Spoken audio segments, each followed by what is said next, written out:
Hazreti pejgamber ovim hadisom, evo da ne idemo ništa dalje, kaže nam ono što sam puno puta spominjao. La tekunu imma, kaže pejgamber, nemojte biti beskičmenjaci. In ahsene nasu ahsentu. Ako ljudi čine dobro, ako je nešto in, i vi činite dobro. Wa in asa'a nasu asa'tu. Ako ljudi čine zlo, i vi činite zlo. Hoće pejgamber sallallahu alejhi ve sellem od nas da ne prodamo sebe, subhanallah, kaže la tekun abde gajrihi, nemoj biti rob nikome osim Allahu. Kad halakake hurra, Allah te je stvorio slobodni. Što se, pazi, nebesa i zemlju, Allah je radi ljudi stvorio. Nije ljude radi nebesa i zemlje, čovječ. Ti da sebe podredio nebesima i zemljama, ti si promijenio mudrost svog postojanja. Allah je tebi ova nebesa dao.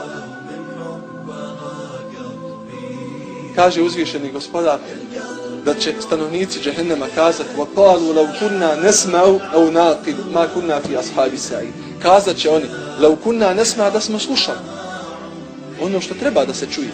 أَوْ نَاقِلُ i razmišljali. مَا كُنَّا مِنْ أَصْحَابِ السَّعِيرِ. Ne bi zaista bili stanovnici džehennema, stanovnici. Nemojte dozvoliti. Živimo u vremenu kada se razmišljanje prikazuje kao luksuz na koji mi nemamo pravo. Nemojte, molim vas, bolje je jednu godinu razmišljati pa jedan dan raditi, nego godinu dana krivo raditi pa onda jedan dan razmišljati vidi šta sam sebi uradio. Jer znaj da ćeš do kraja života možda razmišljati, vidi šta sam godinu prošao.